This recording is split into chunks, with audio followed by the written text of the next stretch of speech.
Ba-ba-da-bow-bow, Banger Management Fantasy Hockey Podcast. Woo! Woo. Woo! How you doing And so over it there, begins. Kevin? I am crying inside. Feel like I have a lot of internal bleeding. Feels like somebody just smashed me in the face with a hockey stick. Oh my god. Who would you say did all that? Some would say I asked for it. I would say that. check the tapes because I don't remember asking for all that. You literally asked for it. Could not have been more clear. I wasn't sure if you were talking about your past fantasy week or Igloo Fest. I wasn't sure where you were going with this. I am on 5 hours of sleep right now, but I woke up. I'm here for the podcast. I am committed, way more committed than Mathieu Olivier will ever be in his life to anything. And I don't know. He's pretty committed to wrecking you every time he faces you. The one thing that maybe he's better at being committed is destroying my fantasy week. Guys, I mean, listen. You guys heard me taunt him on the episode 2 episodes ago, and the week has not gone as planned. I will say, I feel like everybody's looking forward to this, and I'm just here like in pain. Like, oh, at least my pain is entertaining for some. But no, this has been a disastrous week. If I'm being honest, my fantasy week is in the hole in the ground. It's dog awful. Mathieu Olivier had like no points for like a month, plays against me in week 17 of the fantasy hockey season, and somehow becomes a 2-point per game player. 2 point per game. Mathieu Olivier, earlier this week, on one night, there was 3 hockey games. I have 3 Rangers players and 3 Ottawa players, and arguably like 3 of the best on both teams. Mathieu Olivier scored double the amount of points out of all those players combined.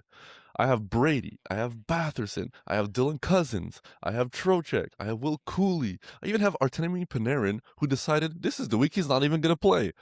And yet, Mathieu Olivier outscores all of them and then double it. I don't even know what to say. It feels like this is confirmation that there actually are hockey gods. So everybody needs to be careful moving forward and don't upset anybody. Don't taunt anybody, especially players that suck, because they will be good against you. And I just feel like I've been talking for 5 minutes, but I could go on for another hour. It's fitting because we mentioned him on our last week waiver episode. So today, first of all, welcome in everyone to Banger Management, the Fantasy Hockey Podcast with Jake, Josh, and Kevin. For now, until he actually shows up at my door or something. Like, we've been laughing, like, Mathieu lives in Kevin's door. I'm about to get beat up. He's going to show up with his hat trick puck from next game and be like, here you go, this is for you. This was like Tuesday when they played, last Tuesday when they played earlier in the week. I'm just like, I just had this reaction. I'm dying in the Discord because I'm like, I can't believe it's actually happening. Then last night it happens again. Like, he gets another 2 points. He scores early on and then he gets another 2. Mathieu Olivier, 2 goals, 2 assists in 2 games. How does this make any sense? Imagine if Columbus's first game did not get postponed and I had to play against them 4 times instead of 3 times. This is ridiculous. Yeah, that was a blessing for you. You got saved from another 2 points of Mathieu Olivier. Yeah. On that note, our Week 18 waivers episode where we mentioned Mathieu Olivier last week, everyone should have listened because then you could be on the other side of the coin for what you just heard for the past few minutes. People picked him up in the Discord and they were like, Kevin, like I heard you like start the vendetta against him. I picked him up just for like the giggles, and they were like laughing. They were like, can you play against him every week, please? That's like, a bleep. No, you can say that. I don't think so. Yeah, you can. Whatever. Okay, bleeps and giggles. Bleeps and giggles. Let's get into it. But before that, follow us on Spotify, Apple Podcasts, wherever you get your podcasts. We are there. And give this video a like on YouTube. Subscribe to the channel as well. All the socials are in the podcast description. And be sure to join that Discord community where you can be on the... You can see Kevin in the venting channel. You could see yourselves in the bragging channel for picking up Olivier. And just, bask in the glory of all that is picking him up against Kevin during a fantasy week. But yeah, it's a great place. Come join that Discord community. There's no way that in 2 weeks when he plays Josh, he does the same thing. I refuse to believe it. He did it last time. Last time he put up he got like, like one it was like less a points. 4-point. He got like a 4-point game against you, then goes like a month without any points, and then plays me and puts up a 3-point game. Yeah. So like, How does I'm this keep expecting the same happening? thing. But I don't taunt him. You know, I show respect. I had him last year. He was a banger's beast. Olivier, I love you. Take it easy on me in 2 weeks. Don't do it, Olivier. Josh is right, like, should I we get loved you into- before you were famous, so be nice Yeah, to me. exactly. You know? It's another Jeremy Lauzon story for I'm me. gonna you buy know? I his discovered jersey. it. I'm gonna buy his jersey. I'm gonna wear it. You should Then I'll actually. draft him in the first round next year. He's your real daddy. Sasha Okay, Barkov let's would dive never do that to you. let's dive into our week 17 choices. Okay, let's get into our week 17 choices. So we had Corey Perry. Since then, he's played 3 games, 1 goal, 1 assist, 2 points, 1 game postponed. Nothing we can do about that. Can't control. Damn, Jackie, I can't control the weather. Yeah. You know? Yeah, no, Amazing. still counting that as a win. He's got another game left already, 2 points on the week. Postponement sucks, but he's still making the most of it. So that's a dub. Then we had Matt Zuccarello, the plural of Matt, let us down this week, actually. 3 Yep. games played, 0 goals, 1 assist, 1 point. I mean, he's still got 1 more game. Wouldn't be surprised if he pops off and evens out the numbers, but that's not how we do it here. Unfortunately, got to take the L on that one. And then we had Elias Lindholm, 2 games played, more like 1.5, 2 goals, 0 assists, 2 points, and then injured. But you know what? I'm counting that as a W because he played like a game and a half, got you 2 goals, and then you pop him on IR and make another pickup. And that was in the first like 3 days of the week. So we're still going to count that as a W. The injury sucks. I'm an Elias Lindholm owner. It's very annoying, but with the Olympic break, hopefully he can get a healthy and come back right after that. So that brings our season record to 30-15. I feel like we keep hovering around this like every time we make 3 picks, it's like 2 wins and 1 L, you know? Yeah. So it's like 67% is pretty solid. So yeah, let's keep the fun times going and try and bump those numbers up. So going into next week is a very interesting week. It's the Olympic break week, which means we've got a half a week, then about 3 weeks of Olympics, and then a second half a week combined to make the fantasy week. So there are no 2-game teams. There are 3 to 6 game teams. So the 3-game teams are Boston and the Rangers. Notably, the 2 teams with the best playoff schedule. It makes sense they're not getting their games now because all their games are coming in the last couple weeks. So good time to trade for them. You can be like, if there's a team lower in the standings, you could tell them, look how bad their schedule is the coming Olympic break. And then you grab them, and then they're sick for the playoffs. 6-game teams. There's Buffalo, Florida, Islanders, Pittsburgh, Washington. So not too many 6-game teams. Busy nights. So the first half a week, Monday and Wednesday, are busy. Then there's the whole break, and then the second half a week, Thursday and Saturday, are busy. So teams with 3 off nights, there's a lot of them, so I'm not going to list them all off. But let's get into our top 10 points guys for this week. Quick proface. Yeah. You know me. On weeks like this, I always like to ask the word when some teams Yeah, are playing where you 6 dropping? times and some teams are playing 3 times. Who are you dropping on Boston and you're like that's worth keeping, worth streaming through the bad schedule? Yeah, so it's tough because, as I mentioned, these guys all have the best playoff schedule, right? Yep. So who am I dropping? I mean, I'll drop Lafreniere if he's even rostered. Really? Yeah, a lot of you people are think he's trying worth to get rostering? excited because they're like, okay, when Panarin moves, does his role get cemented as increased? Trocheck was out for No. like 2 months at the start of the season, and Lafreniere had power play 1, and he somehow lost it to Will Cooley. Like he's nothing. He sucks. Like I mean, Yeah, I they're drafted giving him. him every opportunity. Yeah, It just for it's not for years happening. I thought that it was the coaching refusing to put him on power play 1, not giving him the opportunity. But at this point, he's had the opportunity. It's not going to work on the Rangers. He's just So not gonna get I have traded. 0. Yeah, I mean, I think if he gets traded, he has a chance to turn his career around. But as it's going on the Rangers, it's just ain't it. He could be the Sam So, Darnold. Yeah, exactly. People That's actually whatever gave that us means. a good. I can't. I saw can't some find good my words ones. right now, but somebody said like Jack Eichel would be a good name for that. Yeah. For the Sam Darnold career path a little bit. Not exactly the Yeah. same. And Eichel is obviously a beast, but I can't believe we didn't think of that. Yeah, that's a good one actually. Yeah, well, I still don't know. I guess who because he's already Darnold is, won. so. Yeah, it's because he's already won. Darnold needs to win. It's the comeback guy Yeah, in the NFL. Yeah. Yeah. But I actually I saw a comment on that YouTube video where someone said Josh is very smart. Hockey is the only sport to care about. So I stopped after the first half of the comment. At Josh is very smart, but that's the way to go. Hockey all the way. Yeah. It's like so on the another Rangers burner account. My Yeah, God. exactly. I have one for every platform. So yeah, so Rangers, I'm dropping Laugh. I would drop Gavrikov if you have him. Mhm. I know he's power play one, but he hasn't been doing anything with it. I would not drop Panarin, Trocheck, Cooley, aka Kevin's guys, Definitely, JT. yeah. Not dropping those guys, obviously.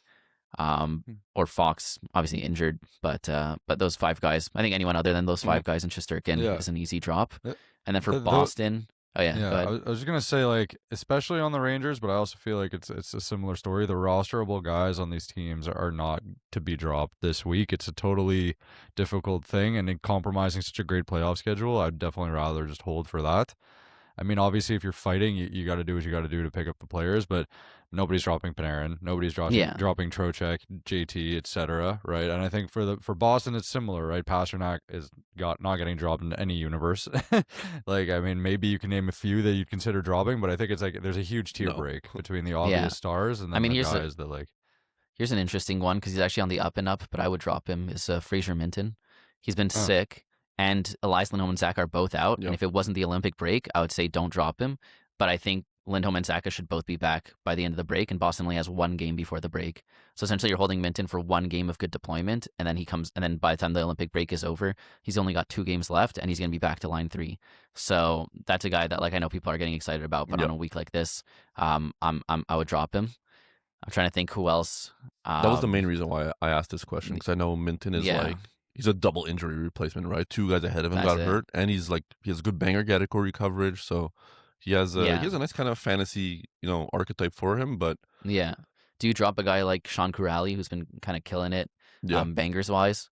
Yeah. I think when it's the bangers guys, and then you're asking about volume, I feel like sometimes you just can't overcome the volume, right? Like if he's playing Yeah. one time before the break, and you can pick up somebody that's playing 3 times, no matter how good Corrali's been, he's not going to be good enough to overcome somebody else playing 3 But if times that you're- you can stream.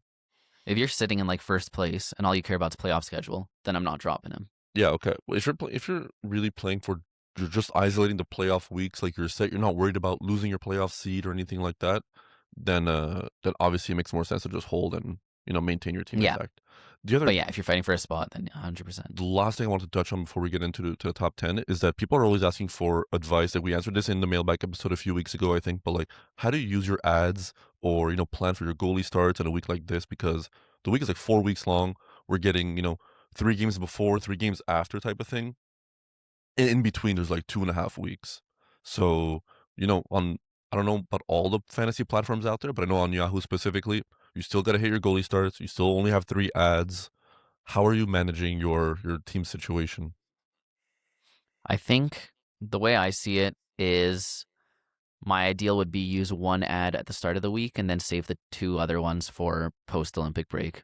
That's kind of where I'm at. Mhm. I think not just in terms of optimizing schedule, but a lot can happen on the Olympic break. Guys could get injured, and that means new guys who are on waivers could suddenly gain a lot more value if they get bumped to power play 1. I think there's a mini trade deadline coming up before the Olympic break. So you want to have ads available when shifts like this can happen. So it's not necessarily, also like, you don't want to use 3 ads at the start of the week in any given week. So I think you can still optimize your schedule while keeping some flexibility for big things that can happen over the course of the next couple of weeks. Jake, you feel the same?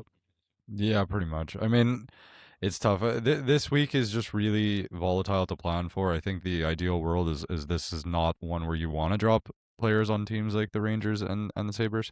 Sorry, the Rangers and the Bruins. But at the end of the day, you have to fight for the spot. So you're saying, Josh, basically you keep 1 for the beginning and then 2 for the after the thing. Yeah, I agree. Yeah. I think Like that if you makes have like a sense. category you're targeting and trying to like max your games, like use that ad like Sunday night Yeah. for Monday, whatever. But then save your remaining 2 ads to see if anything crazy happens Yeah. during the Olympics or trades or anything like that. The Yeah, that could be huge.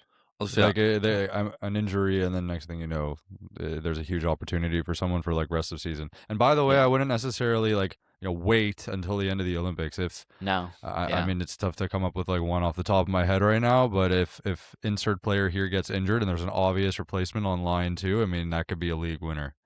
Yeah, absolutely. And there's a lot of people who are going to be checked out during the Olympics and not be like, making ads. So, especially if you're playing like in a fab league or something like that, like you can get away with spending a lot less money by making an ad in the middle of the Olympic break on like a speculative thing like that. So that's definitely a good point. Yeah, and the process here, honestly, like for people listening, is that when you're making ads, you're planning ahead. Information is king. Right now, we're not going to be playing with the most information, especially given we know that there's going to be volatile situations coming up. Given like the Olympics, people are playing hockey not for fantasy, so injuries can happen. People can go to dinner, they can cut their finger. Lots of dinners will be had at the Olympics. So it's true. You want We're in Milan. Italian food is some pun intended spicy, honestly. Like, it's, you never know. You never know what could happen with spaghetti.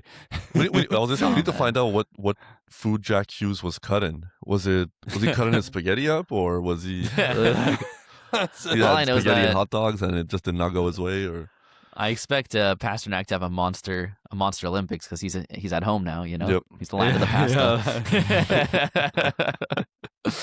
That's it. We are geographic masters over here. Okay, let's get into the top 10. Let's do it. Let's start with number 10. At number 10, we have a name that may be surprising to many because since like week 2 of the fantasy season, he seems to lose all relevance. We've got Tony DeAngelo of the New York Islanders. Line 2 power play question mark because like DFO has him as power play 1. They're doing a split thing. Obviously, in my mind, I think in all our minds, whichever power play is the Horvat Schaefer one is power play 1. But I mean, he's at the very least getting 50% or like 45% power play time. So whatever you want to call that, power play like 1.5. But to note, first of all, 6-game week. So that's the most you can get this week. And he's been shooting like a monster. He's been shooting over the past, I'm not sure if it's past 2 weeks or past month, almost 3 shots a game from a defenseman. So that's really, really valuable. He's been putting up some decent points. So I like him. It's always nice when we can throw a defenseman on this list also, give people an option. With the 6-game week and with what he's been doing, it feels like probably the best low roster defenseman you could pick up. His shooting percentage on the season is 4%. And it would be hard to understand, but that 4% is not counting the goals in his own net.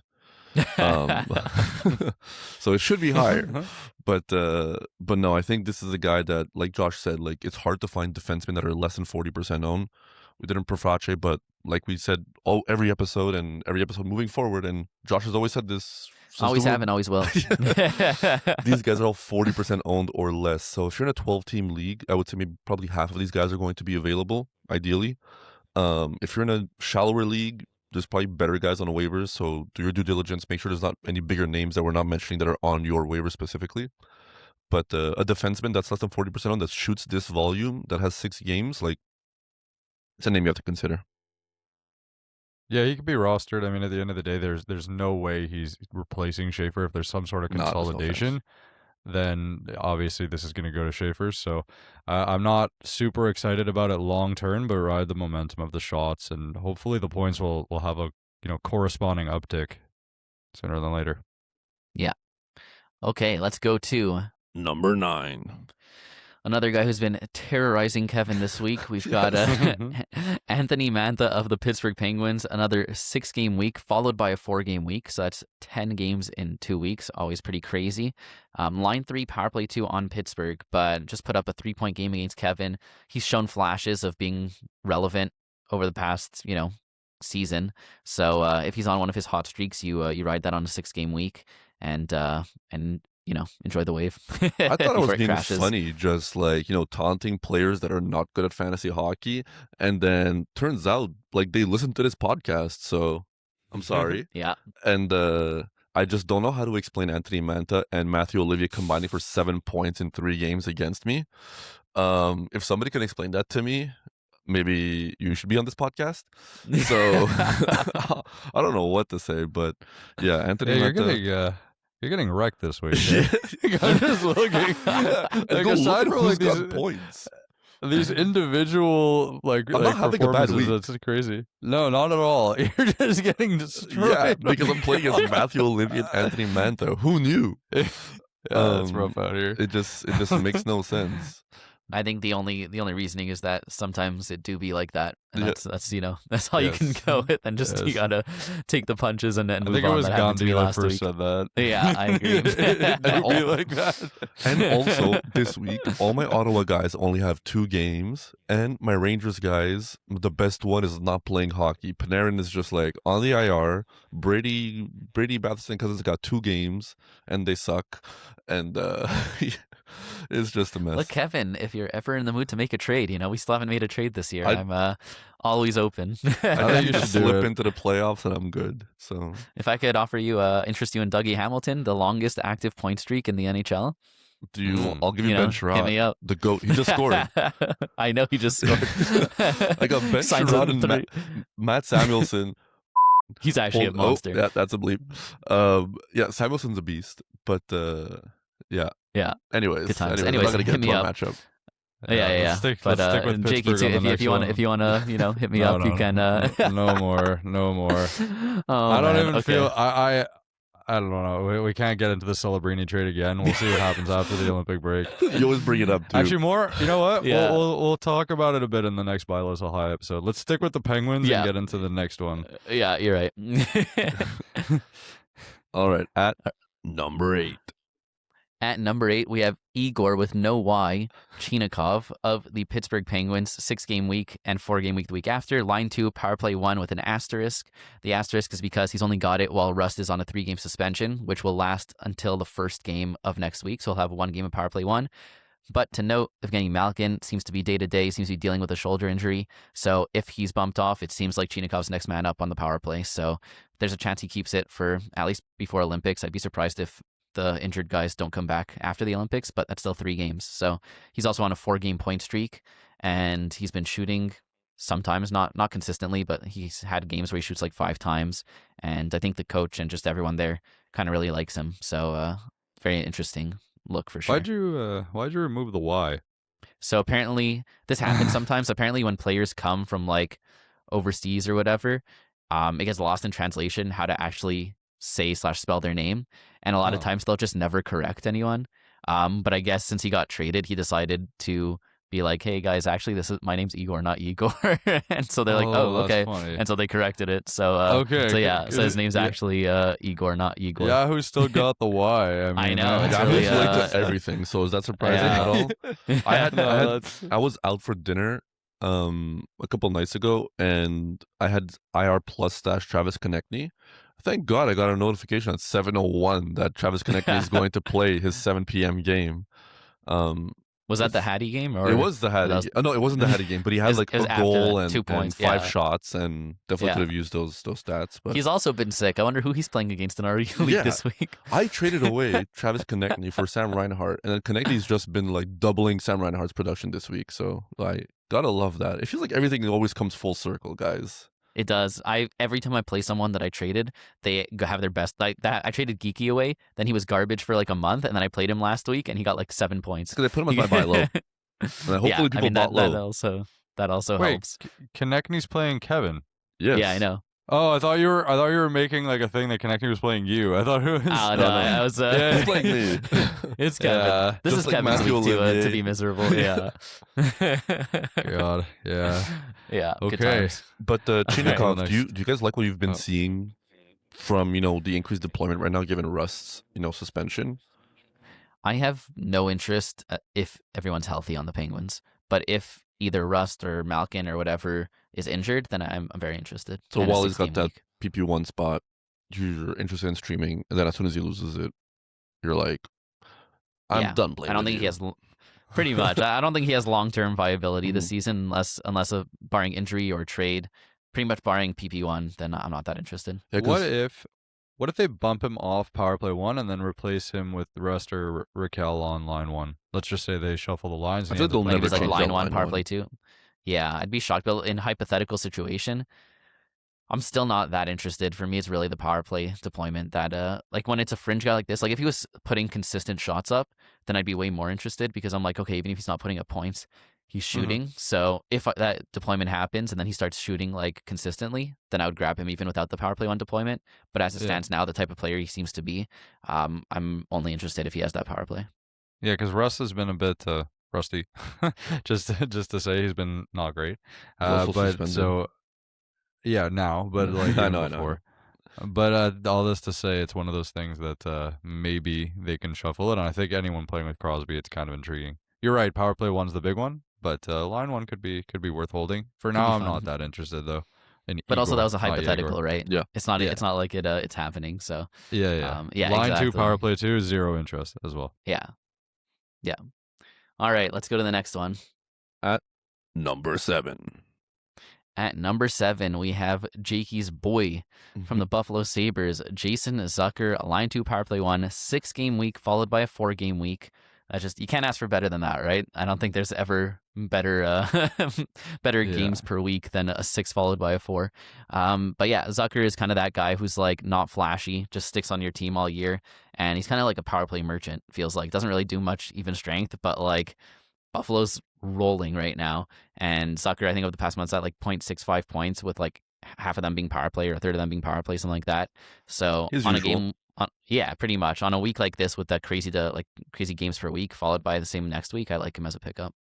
I will say it's kind of nice. Well, first of all, it's also not nice because they've scored like 5 and 7 and 4 goals in the past few games, and like it like in the 7-goal game, he had 0 points, so not groovy. Same as But Josh I will Norris, say- who's on my team, on my IR. Yeah, he actually hasn't gotten a power play point in 2 weeks, so it's very encouraging to see that he's been able to sustain and still Some be points, yeah. somewhat productive. But you're right, power play is where it's at with him, and with the amount of games, I think he's great to own. And it's never with him. What I really like, it's never 4 points in a single game. It's like 1, 2, and more frequently. So that's a sign of sustainability. With a big sample size, I like it for this upcoming week 18. He's just one of the most underrated players in fantasy hockey because if you're playing in a 12-team league, you most definitely have better options than like a Jason Zucker. But if you're playing in like 12-team league that's very deep, or a 14-team league, like these are the type of guys that you round out your roster with. They're on there the whole season, and you're just like very happy with what you're getting from them. And I think Jason Zucker delivers that every year. I had him on my team last year, and it was so fun. Like you're like, this guy that's like 4% owned is averaging like 0.3 power play points, and you're like, how does this make sense? I don't know, but I'm riding that wave. And I think, Yeah. do you guys think Buffalo's making the playoffs? I think so. Yeah, they're nuts. What's their record in the last like? They're like something like 12-3-1 in their last. Yeah, like I think they have like 16, they won crazy. 14 of the last 16 games or something. It's nuts. It's actually crazy. absurd. Like I think that this feels different. I know And no this Josh happens every Norris. year, right? Yeah, it happens every year, right? Where they go on some crazy streak, and everyone's like, it feels different this year. You know, they're gonna make it, and then they just end the season like completely crash and burn. But it feels different this year. does, you it know? does. Like, first of all, this is Yeah. like the longest sustained. Yeah. Also, like they went on that crazy streak. They lost like a game or two, Yeah. and then they went on another crazy Yeah. streak, which is a thing they haven't shown in the past, right? Usually, like they'll go on the streak, and then they'll see like the slightest sign of like adversity, and they'll just crumble. But not this year. So I'm pretty hyped about it. Like, I mean, obviously, like as long as it's not at the expense of the Habs. But in general, like I'm excited for them. I'm excited to see what they can do in the playoffs. I'd pretty much be rooting for them against anyone other than the Habs at this point in the East, because just who doesn't like a story like that, right? I know. Yeah. I wonder it's so tough. It's such like a close contested thing. I mean, like that means, if that means the Habs won't make it, it means Florida, that's way- a question mark. I've been following like the standings a bit more like recently, and the way I kind of see it playing out is I think both wild cards are going to go to Atlantic.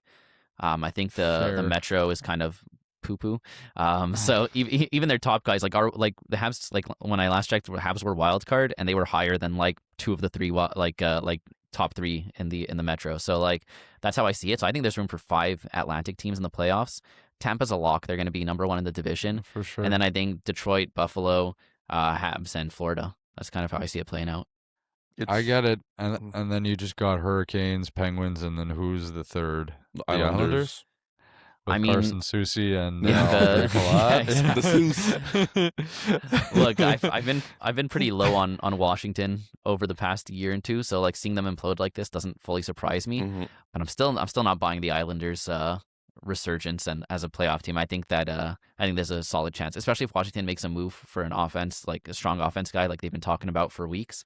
Then I could see them overtaking the Islanders. The teams on the bubble right now, like the first teams looking into the wild card in the East, it's Florida, Columbus, Washington, New Jersey, Ottawa. I think the Rangers are I out still of like it, Columbus. obviously. I think Toronto's out of it. I think Philly's out of it. Like, they're still technically in the mix points wise, except maybe the Rangers. But those teams are not convincing me that they can go on a run and win this, which is crazy. Toronto, guys. Like, I don't think anybody had them not making the playoffs. And that's not true, Jakey actually. did. I think a lot of Jakey people had would them have fifth. them. Yeah. I had them fifth. I Um, didn't have them eighth, but still, I mean, but to me, like, Florida's making the playoffs. There's no world where they don't make the playoffs. Back-to-back Stanley they Cup have champs, to. and they're like starting to get healthy.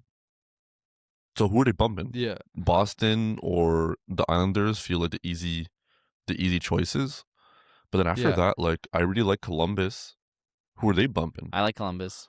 You know? Well, I think Columbus could bump. Like it's gonna be. I don't see Islanders holding on to that third spot in their division. So I Mhm. think it's gonna be Columbus or Washington.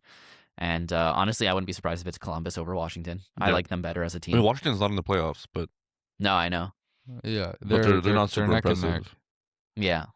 So it's But tough. anyways, let's keep going. Yeah. Yeah. It's easy to like talk about because it's fun I to know, I like know. speculate, especially at this Yeah. point in the season. Things are We're sticking heating with up. Buffalo on this one. Yeah, Yeah. let's go to the next one. All right, at number 6, At number 6, another Buffalo bro. Buffalo. We've got Josh Doan of the Sabres line. I guess he got bumped down recently to line 3. So line 3, power play 1. 6 games followed by 4 games. He hasn't been as crazy as I'd hoped. I have him on my team. Mm-hmm. He's pretty inconsistent, I'll be honest. Like he'll have games where he's a monster and he'll have games where he's putting up pretty much straight zeros, which is not what you want to see. But on a 6-game week with that deployment on the team that's that hot, I still feel like he's a great pickup. And honestly, like maybe it's just because of how my team's constructed where I just have so much garbage because I consolidated so hard. Like Doan's not even on my radar of dropping because I've a lot worse players. But I think brighter days are ahead. Also, I don't think line 3 is permanent or anything like that. Him and Benson have been flip-flopping all season with line 1, line 3, all that stuff. So I wouldn't put too much stock into that. The main thing is that his power play 1 spot is secure, and that's the most important. So I like Doan on a week like this. So I think that if Buffalo is to make a push for the playoffs, it's going to be Tage, Dahlin, and then there's going to be a lot of volatility. And Zucker's pretty consistent, but not a star or anything. And then for the big weeks, it's going to be pretty volatile. He's not on this list, but someone else who's been absolutely crazy last Josh month Norris? is Jack Quinn. Oh. Jack Quinn. Yeah, McLeod. McLeod. Who was playing against Ryan McLeod this week? No, This you're guy joking. pointing at my He's side. like a point. He's at a point per Right. game over the past month, but I still Yeah. couldn't recommend Yeah. him because the deployment is not good. And Jack Quinn also, he's also been he has super been good. sick. You know, I think that they really want Doan to succeed because they just gave him the big contract, so they'll probably give him opportunities more so than just line 3. But when it comes down to it, I think this whole team it's one of those that it's going to be tough to predict it because they're going to have to spread the wealth if they want to win. Tage is going to be a lock. Dahlin's going to be a lock, but on any given week, it's tough. So I agree with the process of picking Doan. I think it makes sense, and I would probably pick him over a Jack Quinn, over a Ryan McLeod. You know, Zucker, I think maybe I'd take it, but hey, they're neck and neck on this list for a reason. But it's going to be there. I think Buffalo's going to score a lot of goals. So hopefully, like this is the week Doan is a part of that with how many games they have. I have Yeah. to ask the worst question ever. But since these are the 2 last Buffalo players we're talking about on this list, spoiler alert, is Josh Norris worth a stash with how good Buffalo's been? He's 20% owned right now. He is Look, IR he's absolutely- eligible. People don't want to hear it. I mean, what's the in most leagues, he's probably not it- worth a stash, but look? I mean, we're all Josh Norris fans when he's healthy, but which is a big asterisk. on the As season, he's a mentioned every time we talk 0.89 about it. points per game. Yeah, I think at this point, like, I don't think he's going to be the line 1 center. Mhm. I think that it's he's probably going to be line 2 center. Mhm. I think they like Tage at center this year. But power play. Who does he bump off that power play? Right now it's you got Tage, you've got Dahlin, you've got Zucker, Doan, and right now I think who's the fifth guy? Ostlund. Yeah, so that Ostlund easily gets bumped off for Norris. So Norris should be line 2 power play 1 or line 3 power play 1. But line 3 would be with like Doan or something like that. Yep. So no, I definitely like Norris. His 2 biggest hits against him is his health and the fact that he's a pure C. But other than that, I don't think he's going to be that bangers beast that he's been in the past. I don't think I would expect the hits that we kind of expected going into the season. I think he's that blocking kind of ties more than into he's his, hitting. Yeah, I think that ties into kind of his like health issues. Yep. I feel like he's not as willing to like lay the body, but he's gonna get you like 2 shots. He'll get you like 7 face-off wins, and he should get you like 0.9 points, 0.85. Really good for a guy that you can just stash, pick up, off, yeah. Off, and then waivers. power play points, 0.2 to 0.3. Yeah, he's at 0.3 on the season. Yeah, no, I'm a big fan. It's just, are you dropping someone for Norris with the chance that Norris just like, gets injured the next game and then like someone else snatches that guy? Mm-hmm. It depends who you're dropping. Yeah. So, but I'm definitely happy to have Norris on my team. Yeah, not in a league like ours, I'm not dropping him. If it's 10 team, probably 12. I mean, he's 20% owned and he's on IR right now. Like he's yeah. It's just that you can't. He's just never healthy. It sucks because he's such a good producer, but what can you do? I'm still holding Don't out look hope. at the averages. Don't look at the averages. It's deceiving because it's I mean, like really a problem with if you're in a playoff spot, then all you need is for him to last 3 weeks, right? You just need him to last for the playoffs and put up those numbers, and you're happy. Then he could get injured before the playoffs, like the real playoffs, and you're like, I don't care, my fantasy season's done, and you helped me. So, so I think that's kind of what people like Kevin are hoping for. So, no, I would definitely stash him if you can get him for free. Why not? Yeah. But all right, let's move on to another one of Jakey's buds. All right, at number 5. At number 5, we have the best player on the Washington Capitals, Justin Sordiff. Line 2, power play 2, 6-game week. Of note, though, the week after is a 2-gamer, so there's a chance you pick him up for this week and then drop him after, but he's been sick. He's so like, good. First of all, if you're in a face-off wins league, face-off wins from the winger position is always very nice, but just, I mean, look, usually I'm not a fan of putting guys who aren't power play 1 anywhere near like the top 10. And I'm not even, usually interested in like holding them unless they're bangers, but he's just killing it. That line 2 of him, what is it? Him, Wilson, and is it Protus? Yep, it is Protus. Of course, they're killing it, and sort of is like always involved in all those goals. So I really like him on a 6-game week. I will say though, for myself, I feel like I like the Buffalo guys more than Sordiff, and maybe the production doesn't align with having that take, but to me it's just like the process, like line 2, power play 2, and he's playing on a power play with Alexi Protus, so nobody's getting a point. First of all. If you crash out, just like don't come back this episode with all your slander, okay? Like wait. I actually lied. Protus is not even on power play 2, so so there's still hope then. Yeah, there is still put hope. some respect on his name somehow. I think Ethan Frank got a little disrespected when you said the best player on Washington, but it's fine. But I just think, process-wise, I like these other guys a little bit more because I think the deployment is safer, and that leads to higher end chances and minutes. But you can't argue with what Sordiff's been doing on the ice and in the stat sheet. I will say though, something to monitor is PLD coming back, because PLD, he's been skating. The team loves him. He was a big part of what they did last season. Everybody hated him. I traded him off my roster last year, and then because Josh kept telling me that he sucks and I need to trade him, and then I traded him, and then he was good. He was good. But if he comes, there's no world in my mind where Sordiff keeps line 2 when PLD is healthy.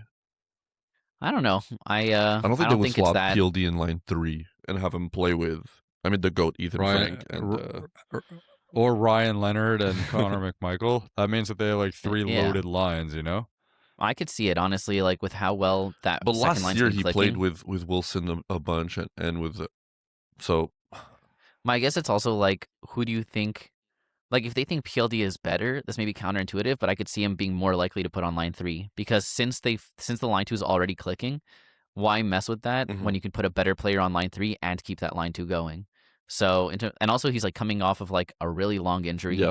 So even if he works his way back up to line 2, I don't know if he immediately slots in there. But at the same time, it's a really good point, right? Like if he does come in, it definitely puts the deployment in question. In my mind, this is like a real life hockey take. Like, just put yourself in your shoes. Like, this guy's like a veteran. Like, he's also like, been a presence in the locker room. Like, people like him. Like, he comes back from injury, and it's like you're giving away his spot to a kid who doesn't deserve it yet, type of thing. You know what I mean? It just feels like it's a seniority call at that point. That's how I'm visualizing it in my head. Whether that happens, it's obviously just one of the options, not necessarily a guarantee. But if PLD does come back and like you picked up sort of early week and then he gets bumped off the second, after the Olympic break, but still week 18, I would not be, if he's line 3 power play 2, it would not be as hot as Holding, if that makes sense. Yeah, I think that's a very fair point. My take on comparing him to the Buffalo guys is that if you're in a league that's deep enough that both these guys are on waivers, Zucker and Sordif, just taking 2 guys I own, I'd rather pick up Sordif. I think the upside is higher. But what's the upside? But if you're in a league that's deep, he's just been like, he has these games where yeah, he's but got he's tons not of going to get shots, power he play got 1. Still look at the points, and he's playing with better players. I'm surprised you'd rather Sordif over Wilson's a Zucker. beast. But I'd be more I'd rather, if I had to drop one, I'm dropping Sordif. If I'm in a deep enough league, I'd rather hold. How does that Classic make- cheeky how does take. that make He any always sense? says stuff like You'd that. rather It pick up means one over that- the other, but you'd rather drop one over the other. Yeah, because it means that like you're in a league that's deep enough that you can go for the upside. I think Sordif has more of a chance to get better shots and points. But if I'm in a league that's like deep enough that I could rather just hold, I feel like it makes sense. There are leagues that it's, I've seen guys that's super question mark that they're on waivers, but I think that Sordif's been really like good as of late. And I think the surrounding cast is amazing. So that's one of those things that it's just like, I feel like you're getting more security with Zucker, but it's going to be like a 0.85 type of thing. Whereas with Sordif, it could be like a 1 point per game or like a 0.5. So I'd rather just take the swing if I'm in a league that's deep enough. I mean, yeah, at the end of the day, it comes down to like you have the Buffalo guys who have way better deployment, but you have the Sordif who's been doing a lot better. So Yeah, in some that's what I cases, mean. like, yeah, so it's like, who do you go with for that week? Like, if we take the PLD part out of it and we're like just looking at it as it is, I'd put Sordif higher just because it's tough to like.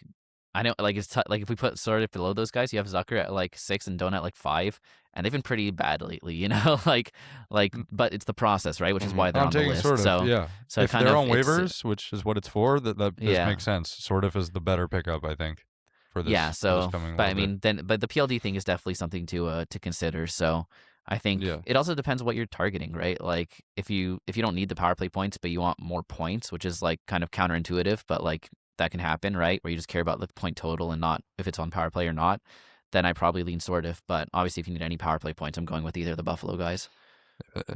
Yeah, I mean, even though Zucker doesn't have one in the last 2 weeks, you know what I mean? It's more just one the of fact that that's what they're I'm there, right? Yeah. Yeah, that's what I'm saying though. That's Yeah. why I think ride the like if you pick him up, then I would go for Sordif. But I'd rather, if you're in a league that's deep enough, I'm more like apprehensive to drop Zucker. All right. Yeah. Let's go to the next one. At number 4. At number 4, I love it when you call me Evangelista. We got Luke Evangelista of the Nashville Predators, line 1, power play 1, only 5 games, but still solid, and then 4 games the week after. It's actually interesting on this list. The top 4 guys are all 5-game guys, and the bottom 6 are all 6-game guys. I just couldn't, I like these guys all enough better than the bottom 6 that I think even with the 1 fewer game, they're worth being higher. But you guys could tell me if you agree as we get to them. Mhm. But yeah, so we've got Evangelista of the Preds. He seems kind of locked that line 1 power play 1 spot down. Predators are a lot better than we expected this year. 5 games and then 4 games the week after that. His shots have slowed down, but we know that he has it in him to have a good shooting week. So I like him a lot as a pickup. Last game he got bumped off power play 1, Josh. What? For Marchessault. For who? For Marchessault? Marchessault. Yeah, okay, that was something I was keeping an eye on, but I don't know if I trust that to last. But that definitely puts an asterisk there. Yeah, if it does, obviously I think we agree he's lower on this list. But overall, it's such a weird thing with this Nashville team because they're so veteran based. I mean, if they think they're making the playoffs, they're not trading O'Reilly, they're not trading Stamkos, right? That's not going to happen.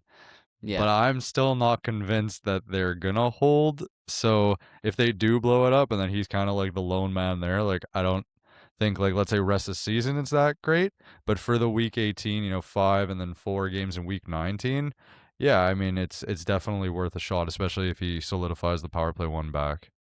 Yeah, but that is a big point. If Marchessault has it over Evangelista, then just put Yeah. Marchessault's name here instead. Yeah. Because he's Fair, also yeah. super low rostered, so Yeah. so you could just Yeah. flip them. Marshall And he's been shooting and hitting. 13%.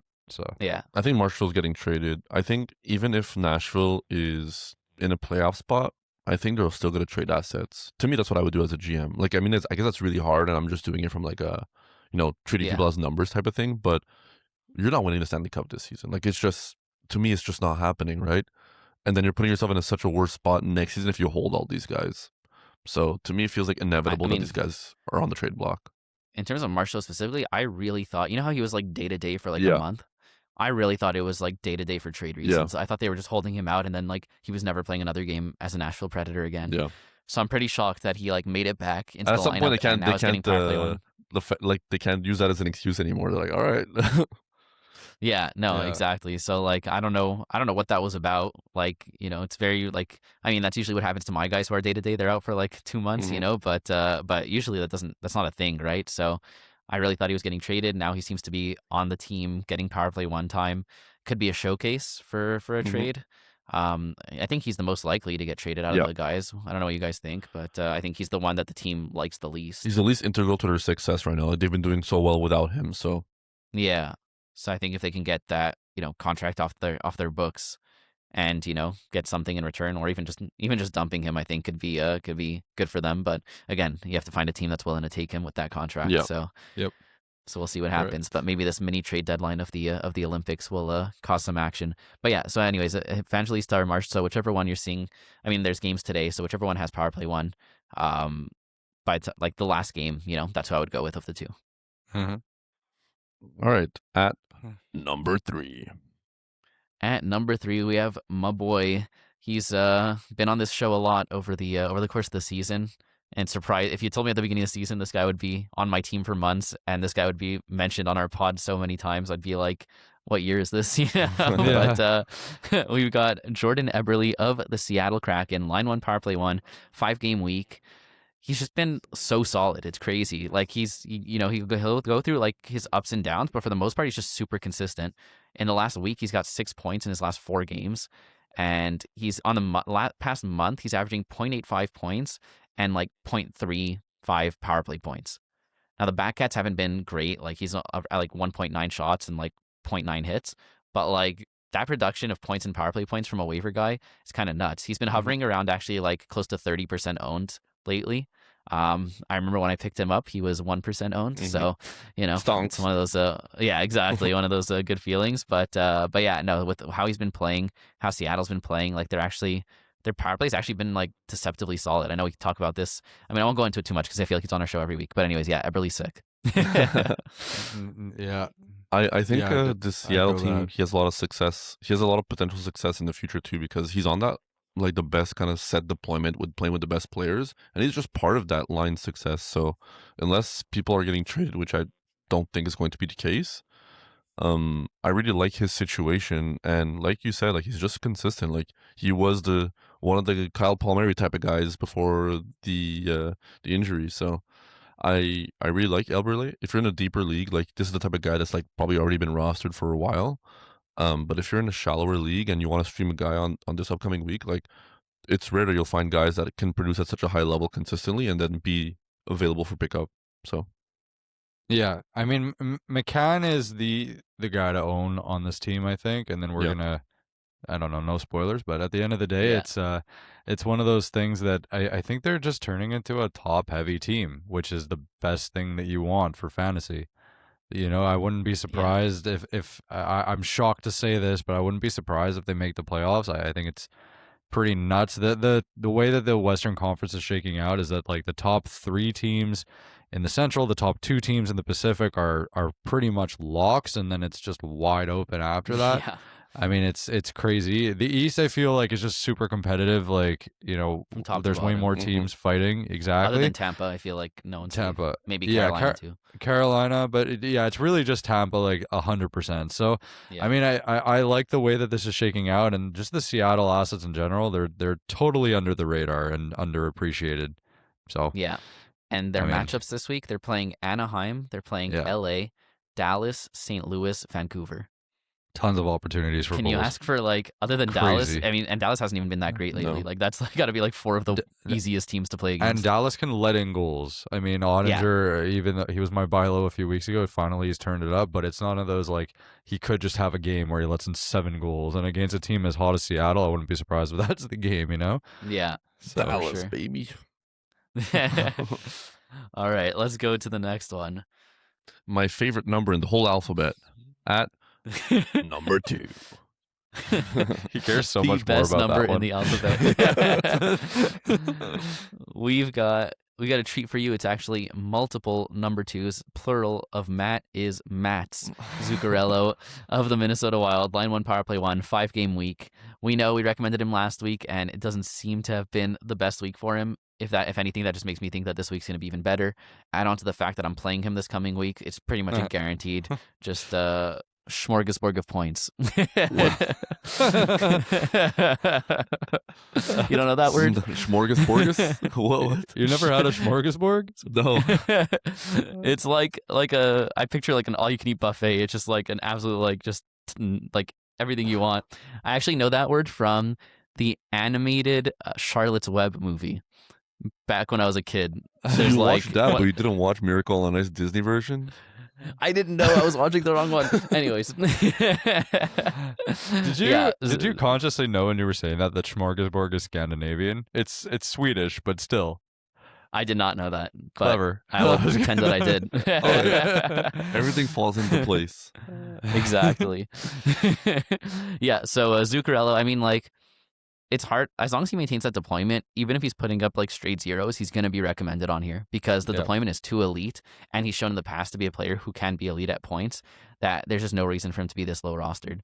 So on a 5-game week and coming off a down week, like there's certain guys when they have a down week, I'm just waiting for the explosion. Like it's like, not that he's like such an elite player or anything like anymore, but like, not to compare him to McDavid, but McDavid had 2 games of zeros, and I was like, okay, something crazy is about to happen. And then he had a 5-point game. So like there's some guys where like what their averages should be. So if they have a quiet week, you're just like, okay, it's about to average out pretty hard. So that's how I feel with Zuccarello this coming week. Yeah, I get that. And Kaprizov has also been nuts, so it's kind of a question mark as to why Zuccarello hasn't benefited from there. I think it's only a matter of time that he just gets on the train of benefiting from Kaprizov's insanity. Like it just really makes no sense. He's basically gotten like 2 points per game plus in, like those last 8 games or something. I'm playing the guy who has Kaprizov and Zuccarello next week, so it's gonna be brutal. Yeah. That's a fun stack to own.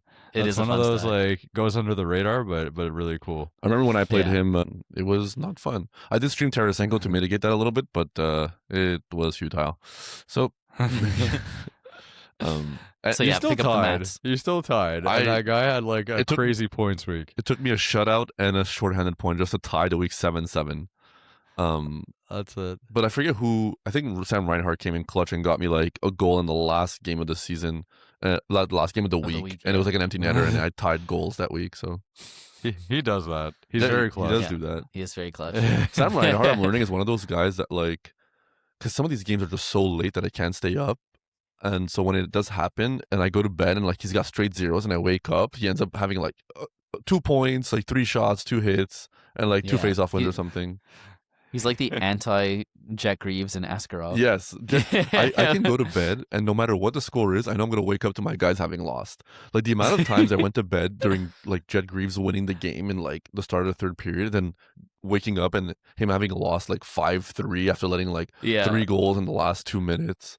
Or the Askarov one this week where he was up 3-0. This week, they're beating Edmonton 3-0. I'm like, all right, guys, safe to go to bed. I go to bed. I wake up. They lost 4-3 in overtime, and they scored like 2 goals when the goalie was pulled to tie the game. And I'm just like, and I like flipped 3 categories for my matchup. It's just, and then Mathieu Olivier, and then Anthony Manta. Oh, guys, I'm going through it this week. I feel like Yeah, what happens is that Reinhardt tucks you in and he's like, I'll do my best to mitigate the issues that the other players are giving you. And then he like caresses your hair and then you fall asleep and then you wake up and you're like, thanks for trying, Sam. And then I have like Have you been Ascaron writing- and Jet who that like spit on my face during the night or something. Like, I don't know what banger management fan fiction you guys have been reading. But we could write some banger fan fiction. I think that's for the off season. I'd like to not be involved. That's for the Patreon next year. Stay for the fantasy advice, and then really stay for the fan fiction. Oh, man. All right, let's get to the top one. All right, at number 1. At number 1, we have Matty Beniers of the Seattle Kraken, line 1 power play 1, the number 1 C for the team, 5-game week. We just mentioned Eberle as the third, and we've got Beniers at the top. He's been absolutely unreal. We talked about, Jakey alluded to it when he said McCann's the guy to own, and second guy to own is, I'm not going to say because it's Beniers. So it would be McCann, Beniers, Yeah. Eberle, and then throw Dunn somewhere in there as well. But yeah, no, it's crazy what he's been doing. I mean, he's got the pedigree, right? He had his rookie season was unreal. I remember I picked him up like towards the end of the year that year, and he was a monster. And we've kind of been waiting for him to do something. It's not an issue of deployment. He's always been pretty much line 1 power play 1 on this team. But also the team has been kind of bad. So now that the team's kind of picking it up, he's picking it up. I like this a lot as a rest of season hold. He's also been kind of hitting some cats as well. So it's pretty nice to see if you drafted him super late in your draft.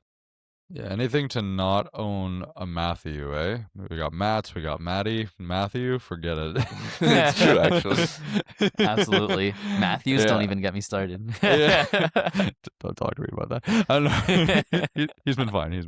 But yeah, with Beniers, if I'm not mistaken, he actually won the Calder Trophy that year because he won the Calder Trophy. So there is the look. I mean that year they made the playoffs. So he can be a really great player. He was drafted second overall. He's super young, and he's just leading. Well, McCann really is like he's now at 42% owned. Last week we recommended him, so I hope everyone listened to that.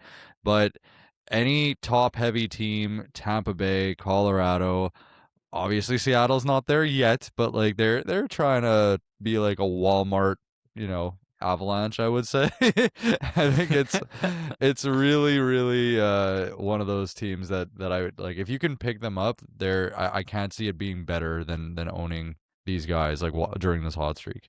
So They are one of the Yeah. teams in the league. They are definitely one of the teams of all time. Yes. did I say that? No, but Josh always says that. Okay. What I will say with Matty Beniers though is that like yes he's hot right now and yes he's absolutely worth a stream, but what's also fun with the guys like this is that you still don't even know what their ceiling is. It's kind of one of those players that they're young, they're in a great situation, the deployment is solid, and when they're ramping up, you're like, okay, this is exciting, like where are we gonna go type of thing, right? And I think we're on Yeah. that train with Matty Beniers where is it gonna go? Like he's still playing with McCann and Eberle and other great players. So I really think that this is one of those situations where you pick him up and maybe we're experiencing the Matty Beniers breakout that post his Olympic break. He has some more rest and then he's coming back on fire and ends the season really hot. Like he could be one of those guys that's like a second half of the season league winner for you. So I'm Yeah, not putting that he's, into the universe too hard and staking my reputation on it, but with guys like this Yeah. that were drafted so high that have the pedigree and that are starting to heat up once they've been in the league for a little bit, like that's in the back of your mind as potential for a result that can happen. Young, dumb, and full of potential. Yeah. Very oh my god, very very brief question on this. Do you think that like would you rather own players who are not in the Olympics versus in the Olympics, because we haven't seen this happen? The best in players are what, going it to the was- Olympics though, so I want to own the best players.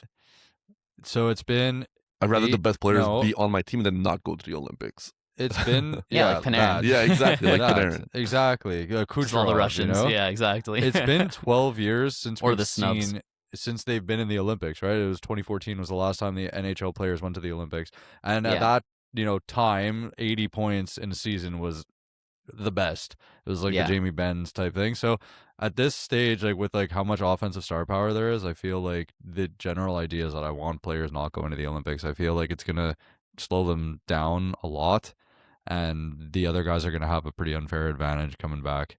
I think it's just it goes both ways. Like you can be like, oh, they're riding the momentum of the high and like the adrenaline of having done well or whatnot, and that can really influence. Like we saw with Binnington last season, right? Like it wasn't even the Olympics; it was just the Four Nations. But like, that was like 3 games. I know. Yeah. This is a bigger tournament, so I just but you're find still playing it's for like your one of those country, and it's like it's more like the mental aspect of it as opposed to like the toll it takes on your body. But these guys play already so many games during the season that some of them still have a lot of thread on those tires because they haven't been to the playoffs. So yeah, I mean, for me, the main concern with the Olympics is injuries. I think that's just like I'm gonna be watching like so stressed because I have like a bunch of players going to the Olympics. I'm just like, please don't do anything, like that injures you. So that's my main issue with guys going to the Olympics. I think it can go both ways in terms of other than injury. Like it can go like you're saying, Jakey, where like they're more tired, they're not getting that rest. But it could also go like in terms of certain players. Like I look at like Celebrini. I feel like him getting to play with like Crosby, like and like all these guys, like it's gonna be like, I mean, kind of like actually like I have like on my notes app like towards the end of the season I'll take notes for the coming season, like for guys I want to draft, whatever. And I remember reading like or like seeing at the end of last year, like at the like Worlds or whatever, like Celebrini was playing with like Crosby or whatever. I forget which championship it was for the players that get like eliminated from the playoffs, right? Mm-hmm. And they were playing together, and like all I was seeing was like another goal, Crosby, Celebrini to Crosby, like, oh, Crosby says Celebrini's amazing, Celebrini's like, like growing so much and learning so much. And I remember taking the note being like, Celebrini's about to have a monster year. Like that was like, like I was like, I need to get Celebrini. Obviously Jakey like grabbed him like before I could this year, but I still ended up with him. But that's the kind of thing where like, so him getting to play with all those guys at the Olympics, like I think it's just one of those like things that can really help like the growth and development of a player. So in that sense, yeah. In terms of the older players though, on the other hand, that could be like, it could take a toll on them for sure. It can be like, oh man, they could have really used that like 2-week break, to like kind of like heal up, especially guys who are kind of like fringe injured, but playing through it. So it definitely goes both ways. Yeah. Okay.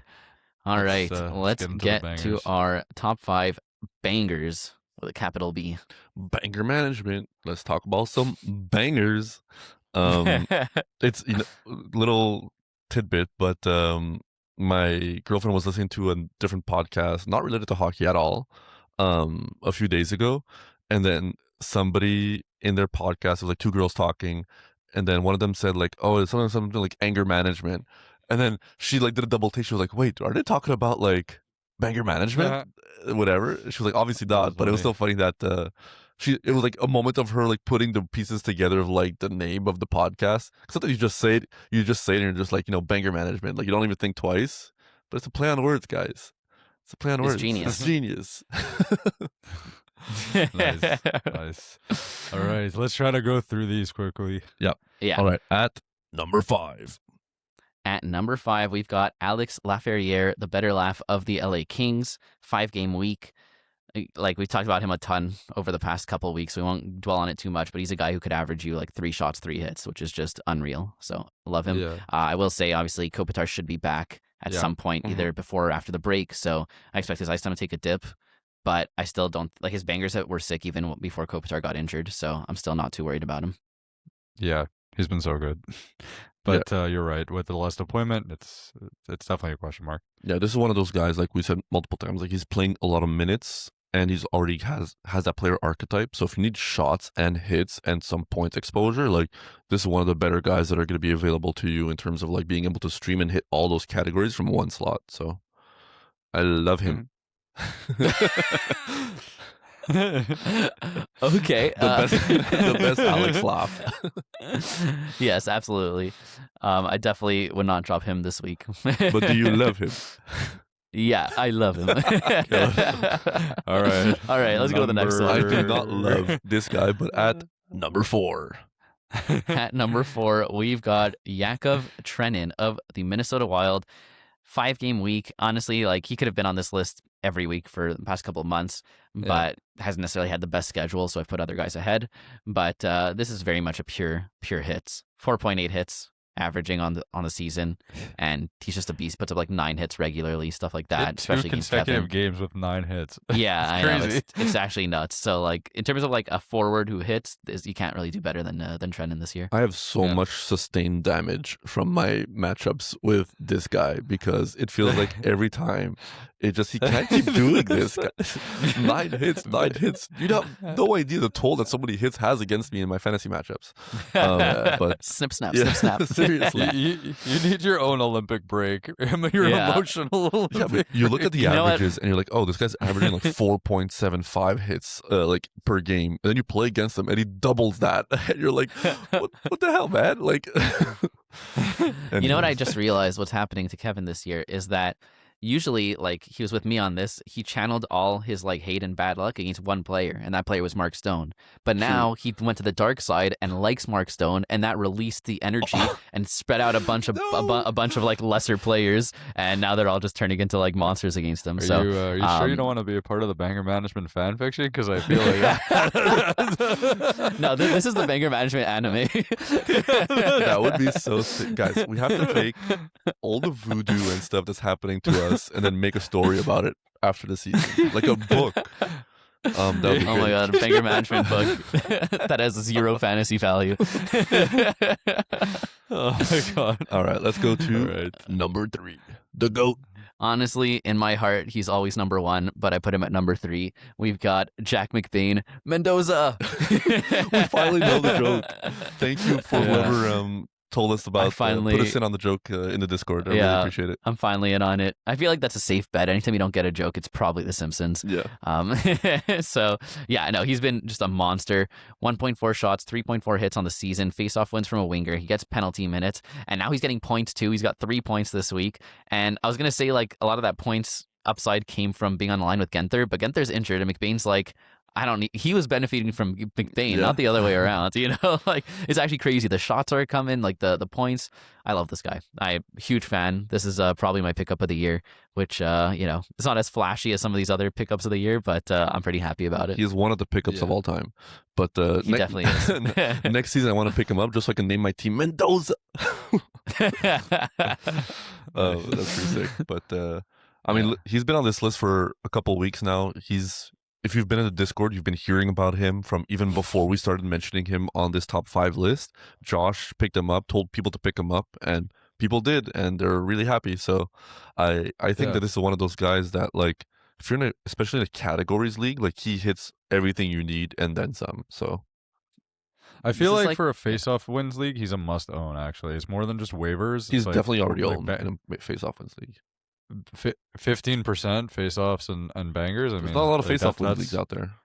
If that's the case, then I feel like there's more than 15%. But hey, I could be You'd wrong. be surprised. But Sometimes we see Gudis at like 30%. We're like, there's got to be more banger leagues out there, guys. yeah, I suppose. But yeah, That's what. But I will say like that's kind of like my whole strategy normally, right? Is the consolidating, and then you have to make the correct pickup to make up for it. And picking up a Jack McBain is like the perfect, like you consolidate like 2 guys into one who like equals their points, and then you just pick up McBain to like absolutely demolish all banger cats, and you're like so happy. So that's kind of the Josh playbook, and it's working well so far. Yep. All right. Let's go to the next one. At number 2, the best number. Kevin's favorite number. Yeah, exactly. And number 2, we've got Jeremy Lauzon of the Vegas Golden Knights. We've been talking about it for weeks. Other than him specifically, Vegas in general had just monster schedule for like weeks in a row. We're coming to an end to it in the next 2 weeks, but 5-game week this coming week, 4-game week the week after. So he's just been a monster. He's been hitting a ton. He's been shooting over around 1, blocking over 1, penalty minutes. And he's playing first line pairing lately, so he's getting a lot of minutes, which is just more time to absolutely demolish some bodies, so and eat some pucks and get some penalties. So no, big Lauzon fans here, and still a great pickup. Josh invented Jeremy Lauzon, so I discovered him. Yeah. Before he was good, he was on Josh's fantasy team a few years back. So listen, No, that would be like I picked him up, and then he became like a monster. Yeah. Oh, those are the days. So, that's why you consolidate, because I was able to I was like, I don't care who I drop. I have so many garbage guys on my team. I'll just grab Lauzon, and then he killed it. little What am I trying to say? Like, say there's I have no nothing idea. else to say. So Yeah, Lil Oh, Lil's okay. on. yeah, don't put that voodoo on me. Just wait. Just wait. Kevin's gonna like walk out to the parking lot and there's gonna be like a hit squad of like the strongest guys in the NHL. Jeremy, you are so big. No, please don't attack me. All right, at number one. At number one, we've got Emil Heineman of the New York Islanders, 6-game week. So that's monster week for him. Over 2 shots, over 3 hits, points potential, gets to be on one of the power play units, whatever is going on over there. Gets to play with Bo Horvat, even strength. We've loved Heineman all year, and the fact that he has a 6-game week this week makes him a no-brainer number one to me. Just playing with Palat now. I mean, The goat. Yeah, Carson Soucy. Yeah, the Seuss. I don't know why I always have to say the Seuss. Like, I don't know where I I started. like it. I just started saying I like it. Dr. Seuss. Yeah, there you go. exactly. Nice. That should be his Pretty good nickname. yeah. Yeah. We got the shot shot over says here. the shot says from Heineman on a 6-game week, like not much more to say. Also, his blocks are still kind of a thing. It's not that it was just super hot at the beginning. He did slow down, but it's picking up again. I wish I had him on my team. I actually tried to trade for him at some point, and the guy just rejected it. So Same. What can And you I do? actually sent a lot But- of value. I sent 2 guys that would greatly improve his roster. Like, he was like tripling his points like potential. And then yeah, he just rejected it. And then Heineman started doing well again because Horvat came back. So love that. Yep. I haven't sent him any more offers since he traded Since you fleeced him twice. In like the same has week. been a monster, okay? So Procession Faber have actually been sick. He sent you one of them, and I just don't know how that makes sense. Like, the fact that you're able to get Jason Robertson for line 2 Svetch after a week, plus Brock Faber's power play 1 for 1 game. Yeah. Yeah. They're definitely Get not waiting for good. you in the parking lot. But Yeah, exactly. let's do the goalies. All right, let's go to the goalies. For top 3 quantity goalies, under 40%, guys who should guarantee you get at least 2 starts this week. This was an easy week because there's just so many games. Mhm. So Yeah. so I actually got to choose some good ones, not just guys who are guaranteed quantity. Yeah. all right. So at number 3. At number 3, we've got the plural of Artur, which is Artur's Shilovs of the Pittsburgh Penguins. They play a back-to-back Ottawa Islanders, then they play Buffalo, New Jersey, and then another back-to-back Rangers in Vegas. So he's guaranteed at least 2 of those starts on the back-to-backs, and him and Skinner have kind of been alternating starts. Skinner definitely has the edge. If at any point they decide they want to stop alternating, it's going to go to Skinner, but he's getting you at least 2 starts, possibility of 3. And these are, kind of a mixed bag of opponents. You've got some weak ones, some strong ones. But first of all, especially on the back-to-backs, if he gets Ottawa and Islanders, I'm not too scared of either of them. And then if he gets the Rangers and not Vegas, that's a sick matchup. Mhm. And also, he's just been really solid. And the Penguins are second in their division. They've been really good. Yeah. So I like Shilovs this week. Yeah, he's definitely my least favorite on this list. I mean, Yeah. he's definitely my least favorite. This is a matchup thing because he's just really not been that great ever since I spent like 50,000 fab on him. but I will say he beat the Oilers and actually had a really solid game against them. So maybe this is a sign of better things to come. Skinner, I still think is the one to own here. Obviously, that's reflecting the own discrepancy, but I do like the Penguins. So let's Yep. get to the next one. At the best number in the whole alphabet, number 2. At number 2, I honestly I don't know swear the how he joke has hasn't. not gotten old yet. No, I love it. I don't know how this guy's still not 40% rostered. I feel like we've Yeah. talked about him every single Mhm. week for like months. Maybe running and he's away just with it. been. I know he's been consistently good. Like I'm ready to drop my guy. But we've got Philip Grubauer of the Seattle Kraken. They play a back-to-back Anaheim, LA, another back-to-back Dallas, St. Louis, and then against Vancouver. He's definitely getting you at least 2. I would guess he would get 3 because he seems to be the starter right now instead of Decord, which sucks for me, but it's all good. And 4 out of 5 of these opponents are super easy. So first of all, Grubauer's been great. Seattle's been great. He's going to get multiple starts, and it's against easy opponents. So it's a no-brainer to have him on this list. Yep. Yeah, I still think Decord. Look, I wouldn't. I think Grubauer is making a real case to be in the tandem, but like the qualities there, we've spoken about how hot Seattle is, but I definitely don't think it's 100% going to Grubauer and that you should drop Decord. This is the quality section, but I do like it, and these are decent matchups, very winnable.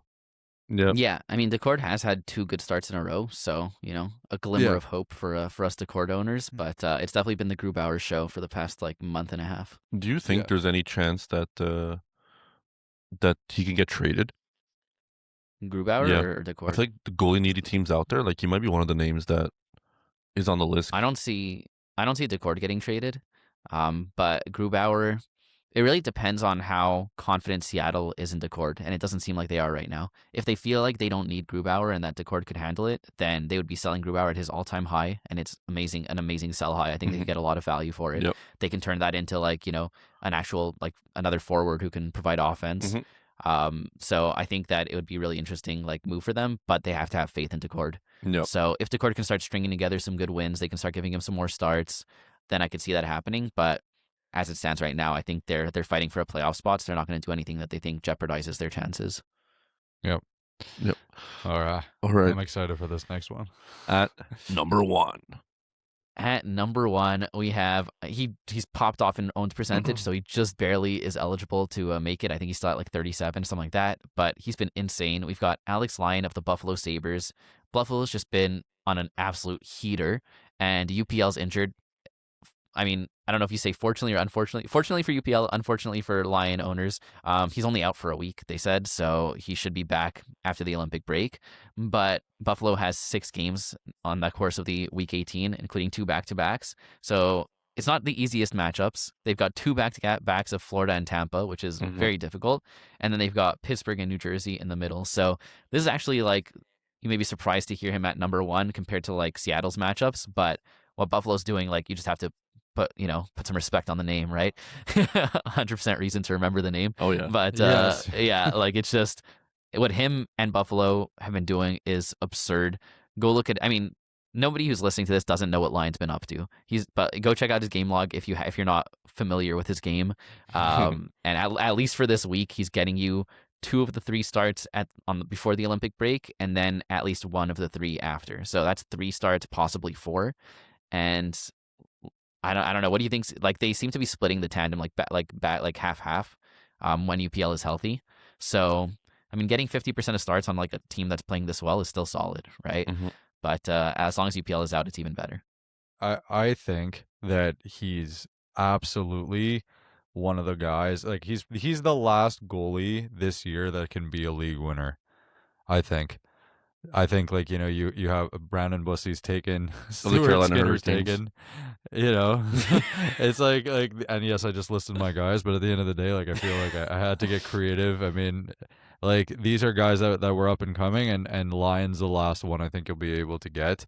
He has been tremendous. He's won 10 games in a row, longest win streak in the franchise history for the Buffalo Sabres, and it's numbers too. I mean, over that span, he's only gone under 90 save percentage in 4 of the games. He's gone shutouts, high 90 save percentages. Like, this is exactly what you want. As good as Buffalo's been by themselves, he's just been an absolute monster. I think that Kevin's spoken about them trading a goalie. I think that they're much more inclined to keep Lyon than UPL. I know it sounds crazy because they drafted UPL, but I mean, when you're doing this well, and finally the team is showing up, I think you gotta kind of not like this though. This is nuts. He's been absolutely on fire for so long, and yeah, the fact that the injury didn't affect him at all, like, wow. If UPL does get traded, then this is crazy. I just like, how do you mess with what they've been doing, right? They've been alternating back and forth, and they've been killing it, right? So like, I feel like the odd man out is Colton Ellis, and then they just send him down, and then the issue's solved. They've only been alternating back and forth for like the past 5 games. Before Lyons, so many injuries. Yeah. But before Lyons' injury, it was him. He was the guy. Because UPL was injured. Yeah, like the 2 of them haven't been healthy at the same time for like almost the entire season. And whenever they have been healthy together, they've been alternating. 50-50. Yeah. I don't know. I think that somehow Lyon's gonna even if he does it's a tandem. I still think he could be like bordering league winner. He's so good. Yeah, I like him a lot. But it's just the situation with guys like this, I feel like, is they're hot right now, but then it always regresses at some point. Like, I don't think Lyon is going to keep doing what he's doing the rest of the season. And I think at some point, he'll start to slow down. And when that happens, you'll just cut him and you'll move on. He's not one of those guys that I think is going to cement himself as like, unless UPL gets traded or he completely falls off in the line and really does like, UPL is healthy and he's just riding the bench. I don't see Lyon becoming like, the guy that's going to be starting every game and getting you like 920s, a 920 save percentage or something, No, that can't happen. But at least while he's doing what he's doing, and on a week like this, it's a no-brainer. And, we talk about that like long-term potential. Shelef doesn't have that, but Grubauer and Lyon both do. So those are both interesting ones. Yeah. This is my favorite goalie pickup now, period. And it's reflected in the fact that he's, increased in own percentage so much. Yeah. All right, let's go to our quality goalies. These are guys who are going to get you spot at start. Least probably one start. Yeah, spot start, and we think it's going to be solid quality. So let's go to number 3. At number 3, we've got Elvis Merzlikins of the Columbus Blue Jackets. They have a back-to-back New Jersey and Chicago. Columbus, I just like what they've been doing lately, especially with the coach change and all that. Like, I think they've been really, really solid. New Jersey's been solid too, so that's not as weak of an opponent as it would have been against New Jersey like a week ago, or New Jersey pre-Dougie Hamilton's resurrection. But about a week ago. Chicago is actually dog water. They're dog awful. Dog awful. And dog awful. Yeah, they're dog awful. And so if he gets the Chicago one, I like that a lot. If he gets New Jersey, I still like his chances. Like I said, we like Columbus. And there's also there's also the chance that that he's getting more than. I mean, I'd say it's pretty likely he's getting more than just that start. But that's the guaranteed one. Yep. Agreed. At number 2. At number 2, the best number in the alphabet, we've got Akira Schmid of the Vegas Golden Knights. Back-to-back Vancouver and LA, 2 of the easiest matchups you can ask for, and it's Vegas. Look, Vegas hasn't been that solid lately. They actually choked a big lead. Or no, they came back but still lost to Dallas. They haven't been, I saw that Cassidy said he had a video like meeting with the players like during intermission. He's like, I haven't done that in like 10 years, like having to go through tape in the middle of of a game. But he's like, that's how kind of messed up we've been. Crazy. Fact is, it's still Vegas against Vancouver or LA. So I'm not worried. I like that start a lot. And Akira's pretty, like, I wouldn't say consistent, but he's had good games and bad games, and I would expect it to be a good one. The opposite of consistent. Inconsistent, some would say. That's the word I was looking for. As opposed to deconsistent, which is commonly referred to as the worst term there. But I will say for Schmid, I feel like he's been slightly better than Adin Hill, and we've gotten a lot of Adin Hill questions as of late. Yeah. To me, I still think Hill is the guy, like, long-term rest of the season that I want. He's like the same type of player that, like, I put him in the same Allmark category, where it's just like good goalie, but the team is kind of should be better than what he's giving you. So it's like the percentages may not always be there, but he's on a great team that's going to get you wins. Now, Ottawa is not the same team that Vegas is. Vegas is one of the best teams in the league. Ottawa may not make the playoffs, probably will make the playoffs. So I like Hill a lot more than Allmark, but it's that same type of player that he'll hover around a 900, but it's going to get you like 60% of the wins. And I think that's the long-term projection for Adin Hill. I know right now he just got shelled and it's been bad, but I think Vegas as a whole has not been performing well. So when the team kind of steadies the ship, I think there's a lot better days ahead for Adin Hill. But Schmid right now, it looks like he might be getting, quote-unquote, maybe more starts. So in a spot start, I definitely like him. Yep. Yeah. Let's go to number 1. At number 1, we have Connor Ingram of the Edmonton Oilers. He actually gets 2 spot starts, but they're both quality, so I put him in the quality section. One is going to be Toronto and Calgary, and the other is Anaheim, LA. All 4 of those are matchups I'm very comfortable with, and he's getting 2 of them. So, and Edmonton's been good. Look, Ingram has, if you look at his 2 last starts, he's actually not been very good, but Edmonton against any of these 4 teams, I like their chances a lot. Absolutely. Yeah. And he's been way better than Tristan Jarry, because Tristan Jarry is a $$. Dog awful. Yeah. Kevin's hopping back into the comments. Watch out to all you TikTok trolls out there. It's Kevin's coming for you. He's taking out his Mathieu Olivier frustration on the TikTok commenters. I took on the load for so long that now it's time for me to share it. Oh Shared my back. god. Okay, let's just wrap this up. One more thing before we do. I just want to say that normally this section kind of it hits a little different insofar as like it's like a normal seven game or like 7-day week. Yeah. For fantasy purposes. This one's like 3 weeks. To me, Lyon and Grubauer, I would just simply want in both quality and quantity. Usually it's different. It's a different story. I understand we're gonna put 6 names over here. I get why you sorted them in each. Mhm. It makes sense to me. But like Lyon and Grubauer, I would say like that's both quantity and quality. If you have the opportunity to pick up those 2 guys, I would definitely just go for those. And do you agree? Yeah. I agree. Yeah. I mean, now you said that, and it kind of clicked in my mind that this is the last waiver episode we're gonna do for like the next month, pretty much, right? Given like the schedule and everything. Wow. So Crazy. I mean, listen, we're still gonna put out content during the Olympic break. Maybe it'll be some more Olympic content. Maybe we'll do some, we're gonna do our playoff primer that's just around the corner, so everybody can look forward to that. And let us know if there's like anything specific that you guys want to see. Like, obviously drop us a comment in the Discord and let us know if there's something that makes sense. Maybe near the end of the Olympic break, we can make a second half of the waivers week 18 type of episode where we're like, all right, this upcoming week with everything we saw from the Olympics, this is what we would do. Maybe that can be valuable, but let us know if anything like that makes sense. Should this one be called week 18 and then the next one be called week 18 and a half? Yeah. Part 2. that's a detail. Week 18 and 3/4. That platform doesn't exist. Yeah, Speaking of which, I was gonna say speaking of which, take it away, Ernie, but I have to give the outro. Okay, fine. Thank you to everybody for listening to Banger Management, the fantasy hockey podcast, week 18, first half streamers /waivers. If you enjoyed the show, give this video a like on YouTube, subscribe to the channel, follow us on Spotify, Apple Podcasts, wherever you get your podcasts. We are there. All the socials are in the podcast description, and be sure to join the aforementioned 3,000 times Discord community, especially during this episode. I feel like we spoke about it a lot, just about how fun it is to interact with you guys. It was pretty fun. Mendoza, all that good stuff. So definitely the place to be. Now, speaking of 18 and 3/4, yeah, platform 18 and 3/4, week 18 3/4 for fantasy hockey. Take it away, Ernie. Talk about a segue. Bow, Banger Management, fantasy hockey podcast. Woo! Woo! They don't call you the Segway King for nothing. That's it. I'm like Paul Blart.